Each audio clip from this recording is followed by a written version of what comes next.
నమస్కారం. ఈరోజు మనము బాలల ఉచిత నిర్బంధ విద్యా హక్కు చట్టం 2009 గురించి మాట్లాడుకుందాం. ఈ చట్టం 2009లో పార్లమెంటులో పాస్ అయిన సందర్భంగా బాలలందరికీ ఉచిత నిర్బంధ విద్యను అందించడానికి ప్రభుత్వాలు ఒక ప్రతినబూనినట్లయింది. ఇది ఒక పెద్ద బ్రేక్ త్రూ. భారత స్వాతంత్రోద్యమం తర్వాత ఫ్రీ ఇండియాలో ఇది ఒక పెద్ద మార్పు, పెను మార్పు. ఎందుకు చెప్తున్నానంటే స్వాతంత్ర సమయంలో కూడా ఈ విద్య గురించి చాలా చర్చ జరిగింది. గోఖలే గారు ఆనాడు బ్రిటిష్ పాలకులను మా పిల్లలందరికీ విద్యను అందించాలని చెప్పి చాలాసార్లు ప్రయత్నాలు జరిగింది. వారికి పిటిషన్స్ ఇవ్వడం జరిగింది, డ్రాఫ్ట్ రిపోర్ట్స్ రాయడం జరిగింది.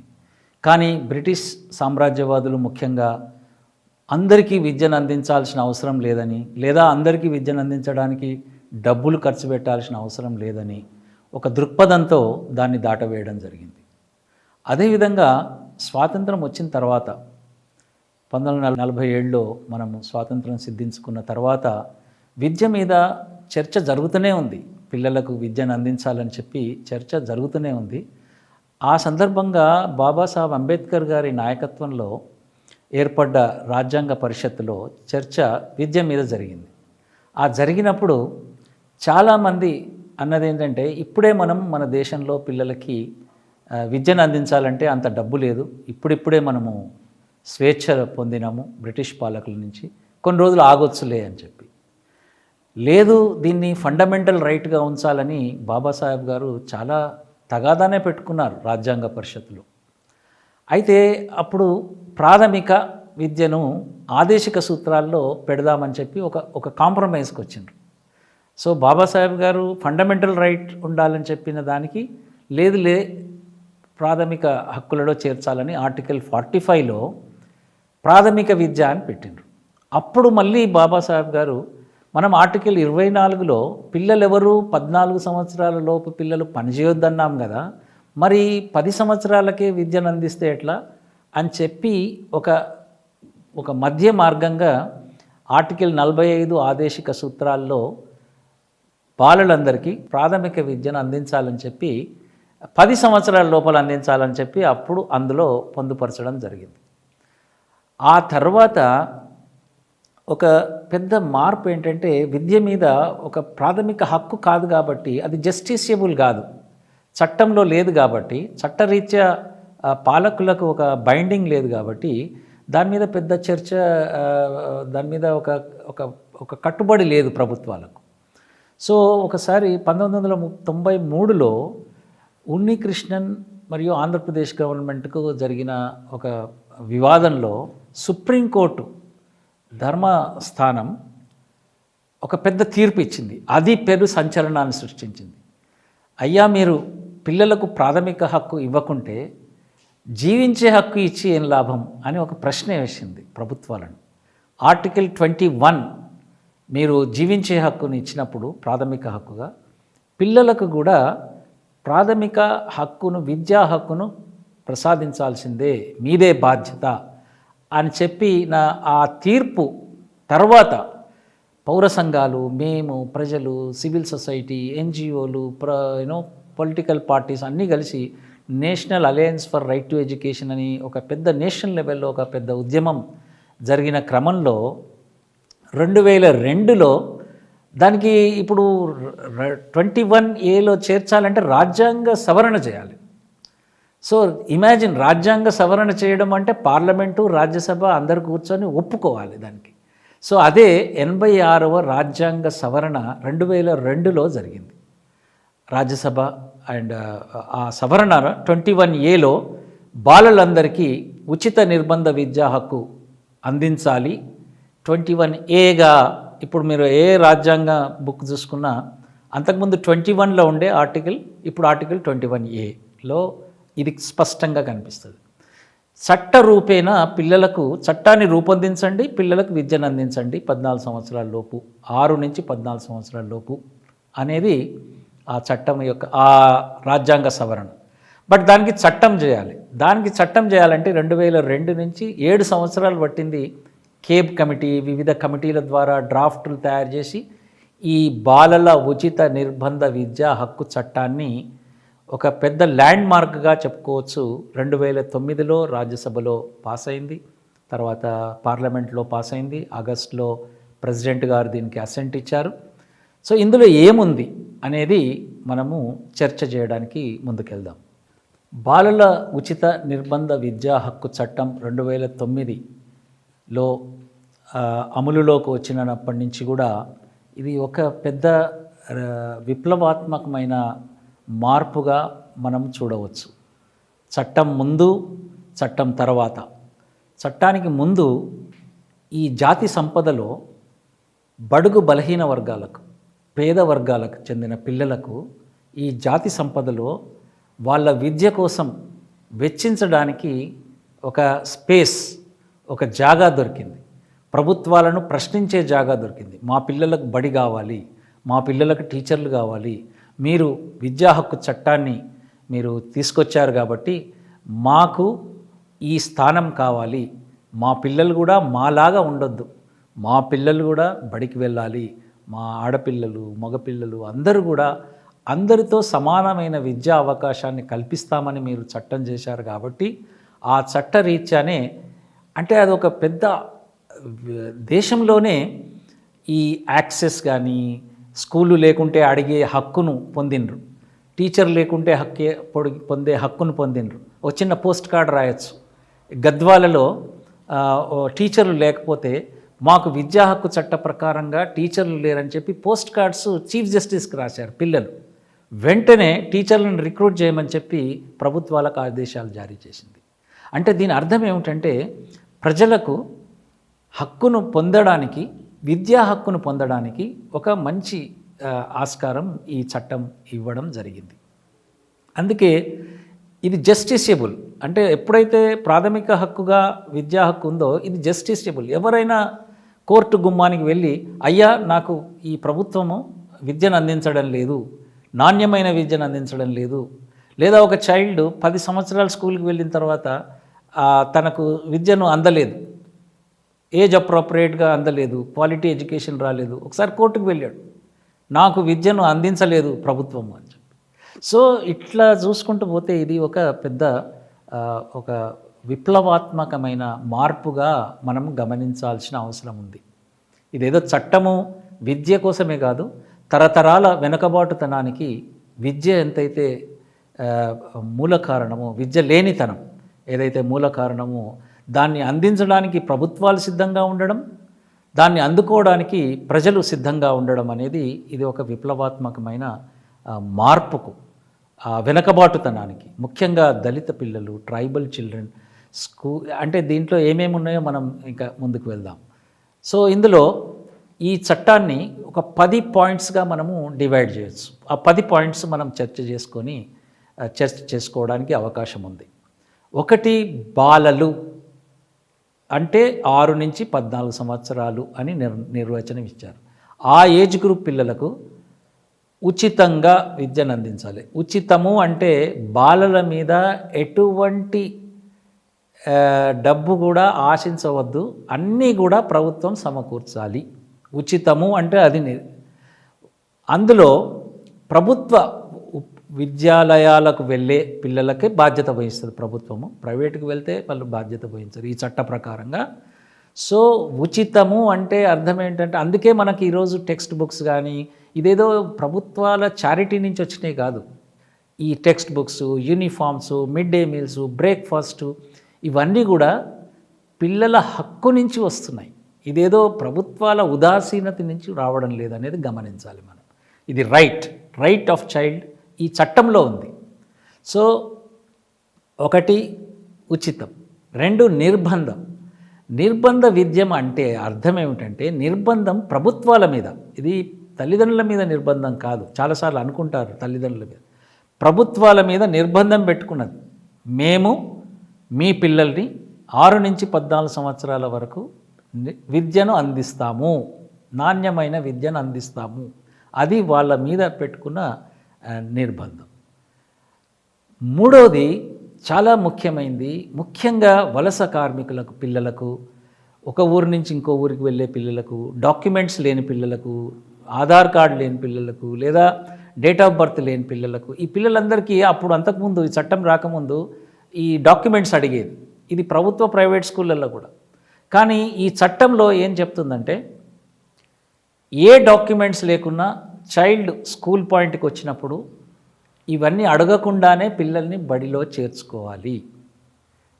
ఇది చాలా ముఖ్యం. డాక్యుమెంటేషన్ లేకుండా అనేది చాలా ముఖ్యం. ఎందుకంటే మనము 8వ తరగతి లోపల ఎక్కడైనా పిల్లలు వలస కార్మికులు మహబూబ్ నగర్ నుంచి లేదా శ్రీకాకుళం నుంచి హైదరాబాద్ వచ్చారు, ఆ పిల్లలు స్కూల్కి వెళ్ళాలంటే ఆ టీసీ లేకున్నా చేర్చుకోవాలి అనే ఒక నిబంధన ఈ చట్టంలో ఉంది.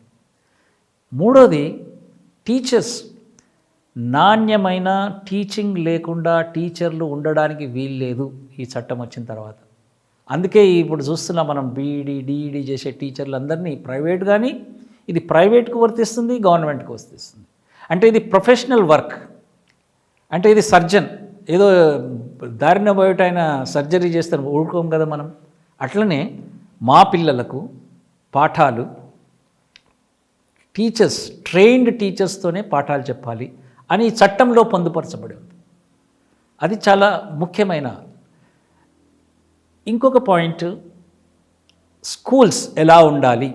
ఇంతవరకు స్వాతంత్రం వచ్చిన దగ్గర నుంచి కూడా ఈ చట్టం వచ్చేంత వరకు కూడా బడి ఎలా ఉండాలి అనేది నిర్వచనం ఎక్కడ ఇయ్యలేదు చట్టరీత్యా. సో ఒక కాంపౌండ్ వాల్ ఉండాలి, స్కూల్ ఉండాలి, టాయిలెట్స్ ఉండాలి, బాయ్స్కి టాయిలెట్ ఉండాలి, గర్ల్స్కి టాయిలెట్స్ ఉండాలి, ప్రతి తరగతి గదికి పక్కా భవనం ఉండాలి, అన్ని వసతులు ఉండాలి, ర్యాంప్ ఉండాలి, పిల్లలకు ఆట వస్తువులు ఉండాలి, అండ్ టీచర్స్ 30 మందికి ఒక టీచర్ ఉండాలి, గేమ్స్ టీచర్ ఉండాలి. ఇట్లా స్కూల్లో ఏముండాలనేది, అది లేకుంటే కోర్టుకు పోతామని చెప్పి, అంటే చట్టం మేము ఇవన్నీ ప్రొవైడ్ చేస్తామని చెప్పి చట్టంలో ఉంది. అది చెప్పడానికి ట్రై చేస్తాం. ఇంకొకటి, బాలల హక్కులు కాపాడుతుంది ఈ చట్టం. ముఖ్యంగా బాలల్ని బెదిరించడానికి వీల్లేదు.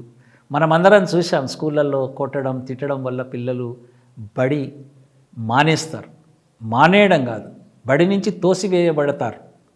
మానేయడం అంటే వేరే, వీడు పిల్లల్ని బెదిరించి చదవడం లేదని చెప్పి, లేదా కులపరంగా, లేదా చాలా రకాలుగా ఇన్సల్ట్స్ చేయడము, లేదా కొట్టడం మనం చూస్తాం. పిల్లల్ని దండించడం అనేది చాలా సహజంగా జరుగుతుండేది. బాలల హక్కుల ఉల్లంఘన జరిగినప్పుడు ఈ చట్ట పరిధిలోకి NCPCR and SCPCR, national commission for child rights, protection of child rights, state commission of protection of child rights, ఈ రెండింటికి చాలా అధికారాలు ఇచ్చాయి. రైట్ టు ఎడ్యుకేషన్ యాక్ట్ను ఇంప్లిమెంట్ చేయడంలో కానీ, లేదా బాలల హక్కులు ఉల్లంఘన జరిగినప్పుడు కానీ ఈ సంఘాలు చాలా ప్రముఖమైన బాధ్యత వహించాల్సి వస్తుంది.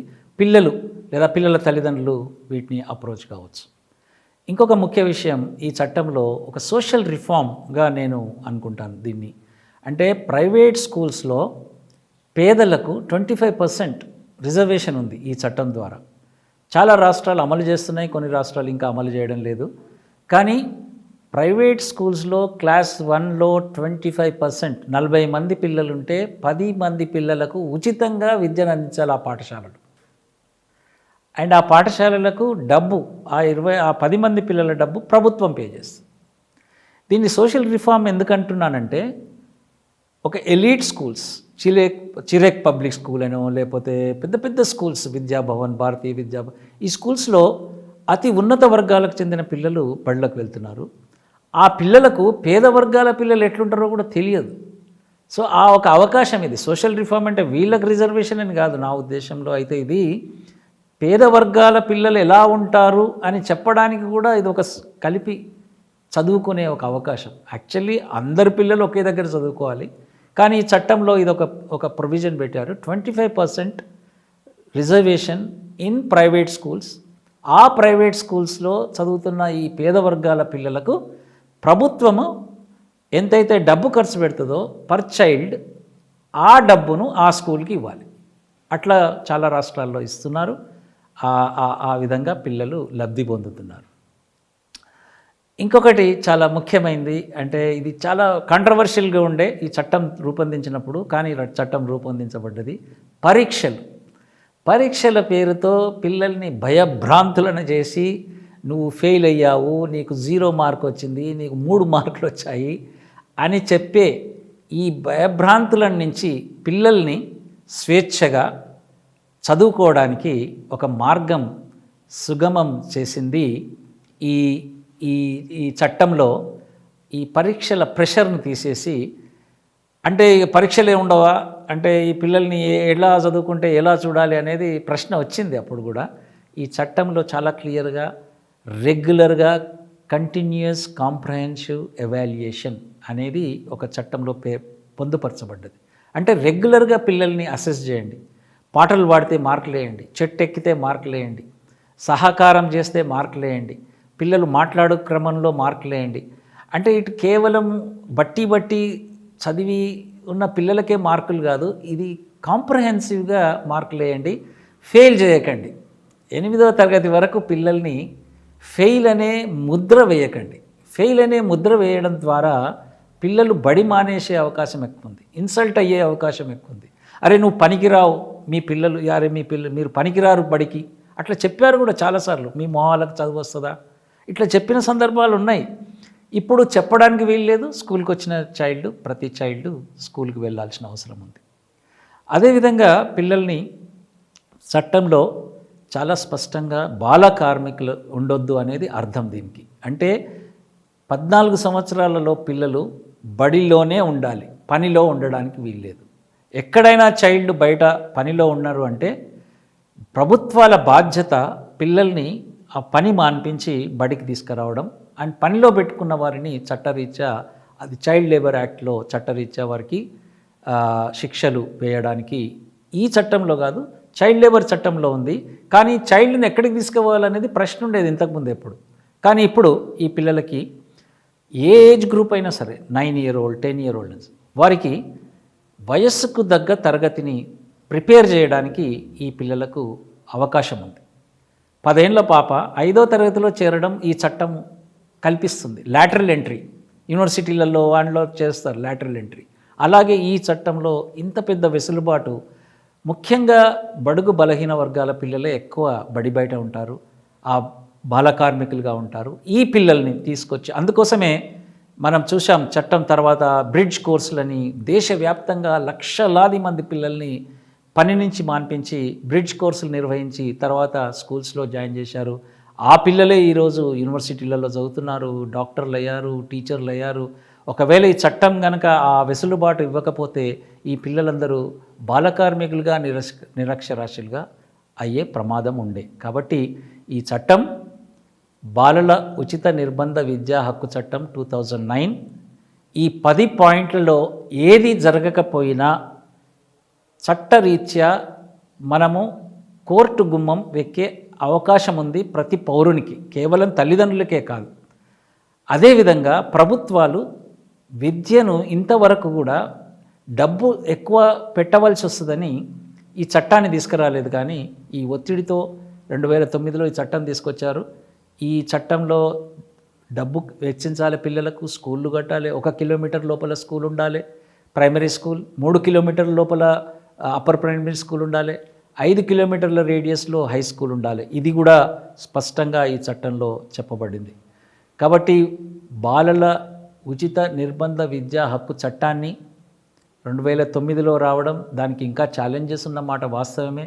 మీ గ్రామాల్లో ఈ రాజ్యాంగం కల్పించిన హక్కును పిల్లలకు అందడానికి ప్రతి ఒక్క పౌరుడు, ఈ దేశ పౌరులకు హక్కు ఉంది. ఈ చట్టాన్ని అమలుపరచండి అని అడిగే హక్కు, యంత్రాంగాన్ని అడిగే హక్కు ఉంది, అక్కడ వినకపోతే కోర్టుకు వెళ్ళే హక్కు ఉంది.